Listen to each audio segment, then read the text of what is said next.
State Executive Board.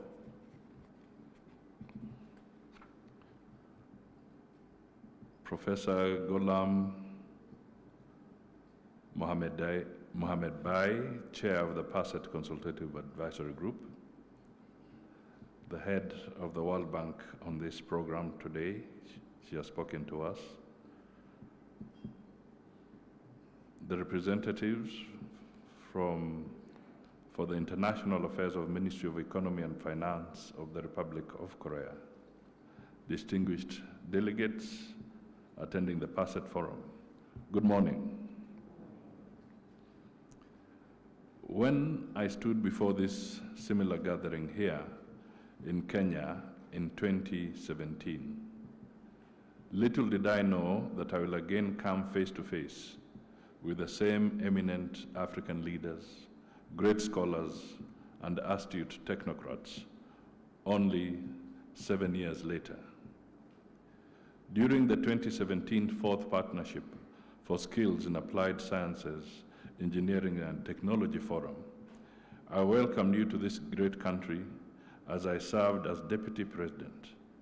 By good fortune and through the grace of God, I am here today welcoming you to our country for the 5th Forum PASET as the head of state.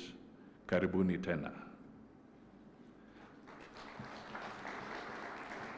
Remember, it's him speaking, not me. As we gather here in Nairobi, we must look back at the previous 4 PASET fora held since 2013 in Ethiopia, Rwanda, Senegal, and Kenya, with a tinge of pride and satisfaction over the tremendous strides we have achieved so far. This assembly represents a momentous milestone in our shared quest to propel the fields of science, technology, and engineering within sub-Saharan Africa to greater heights. It offers us a precious opportunity to ensure our collective efforts are directed towards fostering socio-economic transformation across this vibrant region. The Partnership for Skills in Applied Sciences, Engineering and Technology is the key to Africa's needs of addressing challenges hindering Africa's research output and quality, more so in the STEM subjects. Perhaps nothing speaks to these challenges facing research in Africa more than the fact that only about 29% of research in sub-Saharan Africa, with the exception of South Africa, emanates from applied sciences, engineering, technology, and mathematics. It is further worrying that the STEM research in Africa has been declining by 0.2% annually since 2002, according to World Bank data. Further still, statistics indicate that Africa is estimated to have 198 researchers per million, compared with 428 in Chile, 4,260 in Canada, 4,269 in the United Kingdom, and 4,663 in the United States. Data also show that only about 7% of the population in Africa is pursuing higher education, compared to 30% worldwide. Additionally, less than 1% of academic journal articles come from academic institutions in Africa. This unimpressive situation calls for an urgent increase in the pool of graduates with PhD without compromising on the quality of studies.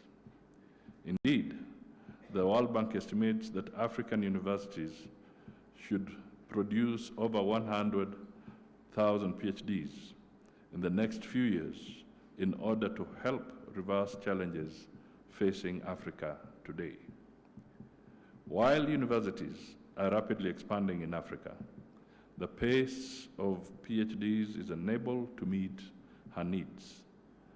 The number of PhDs enrollment against total student enrollment in universities in Africa is generally low at 2% of the total university student population.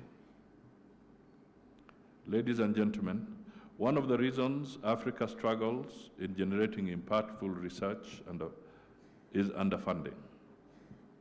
Of course, this is not deliberate, as Africa has its own unique challenges that hinder the deployment of its scarce financial resources to research. As a result, most African countries' budgets for research are less than 0.5% of their GDP, against the recommended ratio of not less than 2% of the GDP. While Kenya is one of the countries with the highest funding of research in Africa, at 0.8% of the GDP, we are still short of the target and committed towards bridging the gap. It is against this background that PASET's efforts to confront the challenges I have just described are timely and commendable. I appreciate the strides covered by PASET from its inception, including outcomes of the last conversation held in 2017 during the 5th PASET Forum here in Nairobi. I am delighted to share with all of us that PASET is our initiative. The governments of Senegal, Ethiopia, and Rwanda, our esteemed founding members, paved the way for what we witness today. But our membership has now grown to embrace several countries, all united by a common purpose to elevate the fields of science, technology, and engineering across sub-Saharan Africa. Today, PASET has grown to comprise 11 member states, who include Kenya, Benin, Cote d'Ivoire, Burkina Faso, Ghana, Mozambique, Nigeria, and Tanzania. I extend my heartfelt appreciation to each PASET member country. Your unwavering support, dedication, and commitment have fueled this journey. Together, we shall forge ahead, creating pathways for innovation, progress, and prosperity. In 2018, Kenya took a significant step by joining the PASET. This partnership, dear friends, is not merely an affiliation. It is a testament to our unwavering dedication to advancing knowledge and skills across our nation and beyond. Today, I reaffirm our commitment to the objectives of PASET and the Regional Scholarship and Innovation Fund. We recognize the critical role these initiatives play in nurturing talent, bridging skills gaps, and driving sustainable development. I assure you of my unwavering commitment to enhancing tertiary education within Kenya and across our region. Since its inception in 2013, PASET has been at the forefront of driving innovation, fostering collaboration, and empowering countless individuals and institutions across the region. Guided by the Charter of Partnership for Skills in Applied Sciences, Engineering, and Technology, we have made tremendous strides in addressing critical skills gaps and laying the foundation of promoting sustainable development. Kenya recognizes the importance of PASET, together with its flagship program, the Regional Scholarship Innovation Fund. We believe in the regional approach to strengthening science, technology, and innovation for responding to the emerging challenges of Africa. I am pleased to confirm that PASET goals align well with the Kenyan government strategy to enhance science, technology, engineering, and mathematics areas in our education sector. I am pleased to announce that under the Regional Scholarship and Innovation Fund, aimed at supporting PhD scholarships and research projects in priority areas, Kenya, through its initial contribution of 2017-2018, has leveraged additional funding to benefit a significant number of scholars and institutions. The government of Kenya contributed $2 million to the Regional Scholarship and Innovation Fund in 2018, a contribution that supported 18 PhD scholarships. These regional scholarship and innovation fund students benefited from the highest quality of PhD training with advanced research and training institutions across the United States, United Kingdom, Europe, South Korea, and Africa. This success underscores the importance of collective action and collaboration in achieving our academic goals. I wish to state that to date, 25 PhD scholars have benefited from Regional Scholarship and Innovation Fund. 68% of them are women. The Regional Scholarship and Innovation Fund beneficiaries are equipped with advanced technologies, research skills, and relevant international, regional, and national networks. Therefore, we expect that the beneficiaries of these scholarships will enhance positive growth in their respective institutions and develop centers of excellence in their areas of study. 2 Kenyan universities, the University of Nairobi and Kenyatta University, were competitively selected as African host universities to train Regional Scholarship and Innovation Fund PhD students and are currently hosting a total of 41 students. This selection as African host universities is an important stamp of approval that universities in Africa are globally competitive. It is clear that progressively there is need to enhance international partnerships, particularly South-to-South partnerships, to enhance our collective goals and vision of PASET. This is so important given that PASET initiative has improved links with countries such as Korea, Morocco, South Africa, Brazil, among others. The international exposure through partnerships will give our graduates a better understanding of how we can grow industry and the knowledge economy, increase productivity, and create more jobs. As we march forward, we need to bring in more African governments to achieve better economies of scale and scope, and thereby reducing the cost of training, hence train more students. Ladies and gentlemen, the economic challenges facing the world today is a big risk to the sustainability of the PASET program.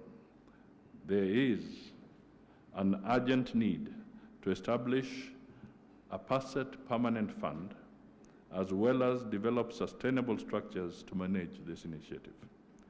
Kenya is conscious of the tremendous promise in the exploration of innovative funding mechanisms, new sources of revenue, and partnership with the private sector, including through the sale of carbon credits. As you are aware, I launched the African Credit Markets Initiative during the COP27. And although still a nascent market, Kenya accounted for 20% of the carbon credit. This achievement serves as a testament to our unwavering commitment to environmental stewardship and sustainable development.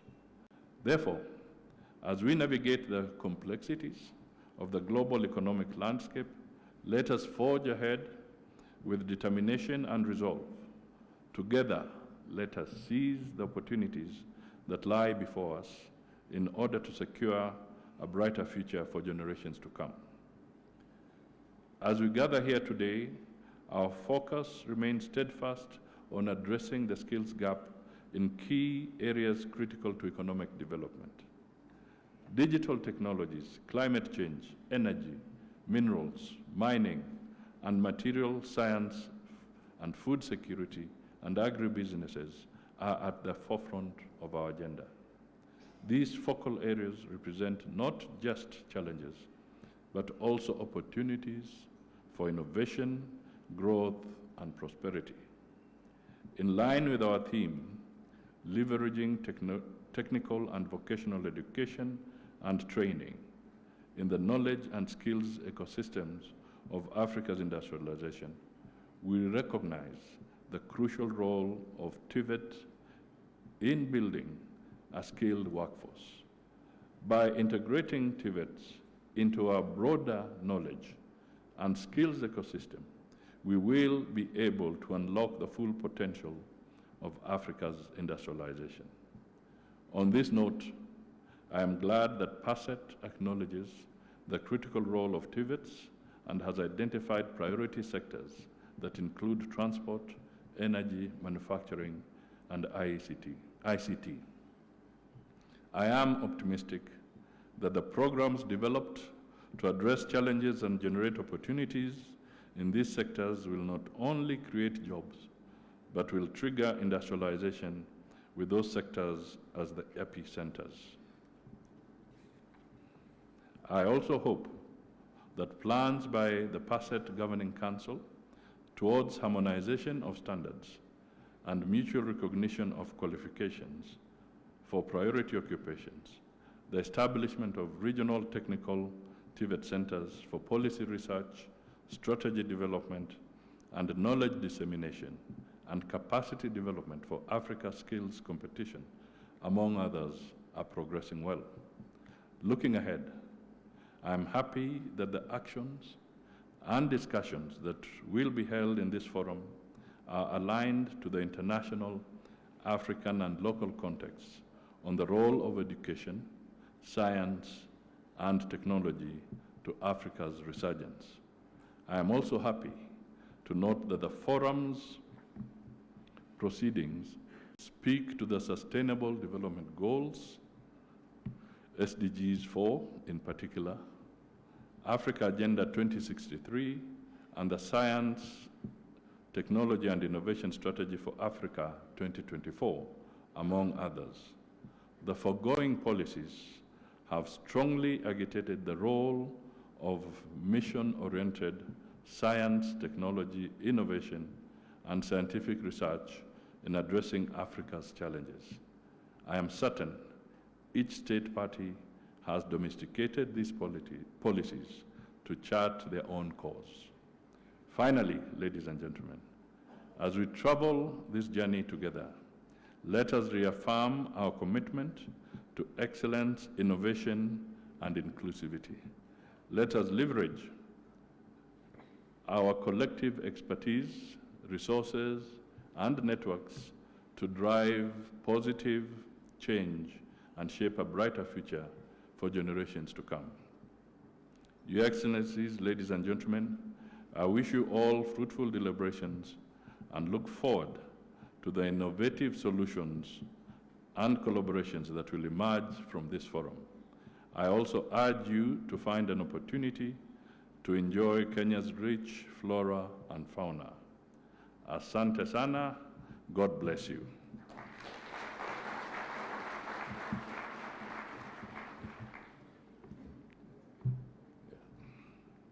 Thank you very much, Makofi Tena.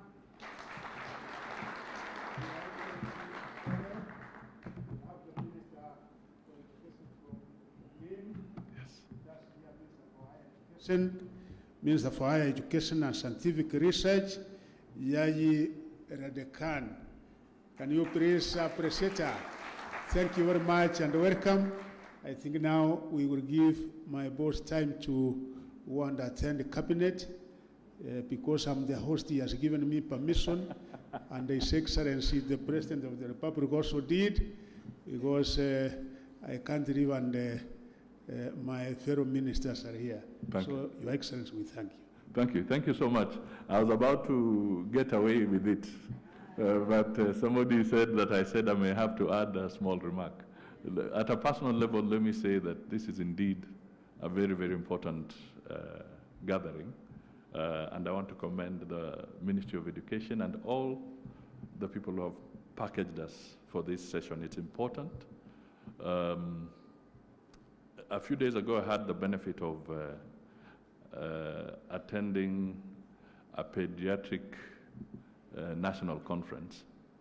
And there was a professor there, Professor Lokoye, a doctor, and he was tasked to give some talk on matters of artificial intelligence.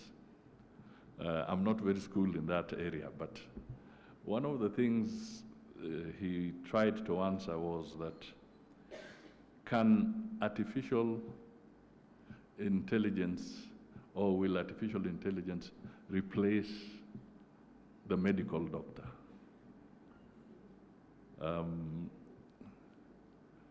And at the end of it all, his argument was that no, artificial intelligence will never replace the medical doctor.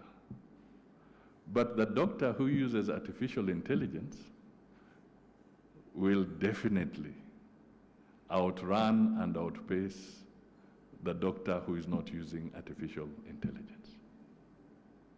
That was his conclusion. So I think what you're trying to do here is perhaps to really confirm that he was right. We have to skill our people so that they can take us to the next level. But it is clear we cannot be replaced. Human beings will always be there. So it is us to actually harness our talent, our knowledge, and this forum provides that very good opportunity for convergence so that we can exactly do that and be able to make Africa better.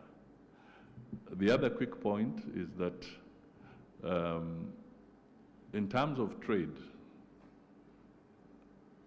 as an example, 30% of Africa's trade is intra-African. Only 30%.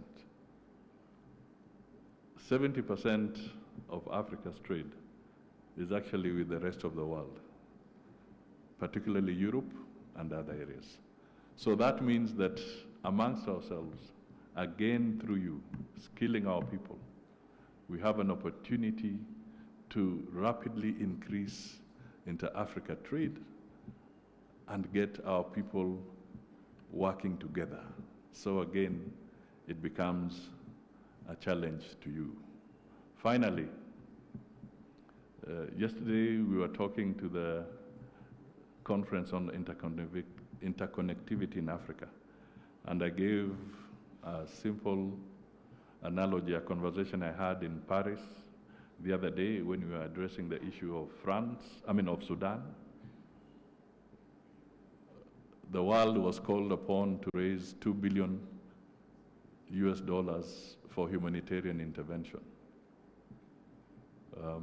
The target was 4, the pledges came to 2 billion. I want to bring this again because conflicts in Africa are causing havoc. They are disrupting education. Right now, the statistics from UNHCR indicate that as at the end of 2023, about 98 million children in Africa are out of school because of conflict. Now, instead of converging in Paris to raise money for science and engineering and mathematics and our schools, the world is being forced to converge in various capitals to raise money to intervene in conflict. So as Africa, even as you look at the issues you'll be discussing here, just try and put that into perspective, that we really have to sort ourselves out. We really have to sort ourselves out, because it is not possible that we will always be going out there to have resources that can be directed to agribusiness, to our infrastructure, to our education, are being canvassed so that they can make interventions in areas of conflict. It is not sustainable, it is not healthy, it is not wise, and we collectively must find solutions. Thank you, ladies and gentlemen. With your permission, I will exit. Thank you.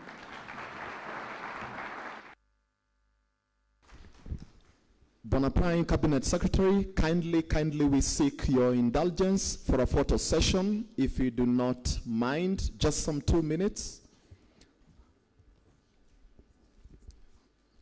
Yeah? Yes. Bwana Prime Cabinet Secretary, just some 2 minutes for a group photo with the, yes please. Yes, the Prime Cabinet Secretary will also be joined on stage by the ministers present and the 2 PSs from Kenya. Kindly. Thank you so much, Bwana Chief Guest, for accepting.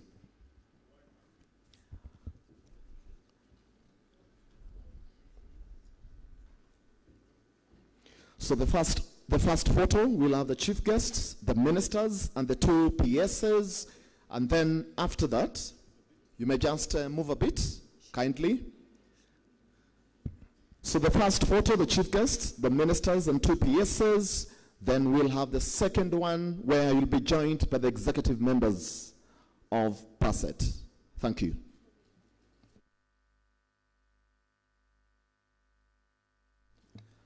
Kindly, let's have the executive members of PASET to join quickly so that we can release the chief guests.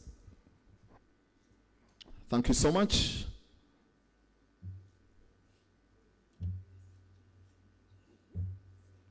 Thank you so much. As the photo session is continuing, after this we shall proceed on a health break and be back here at 11:30 for the panel discussions. So we will have the ministers, the PSAs served in the VIP rooms. The rest of us, there are various serving points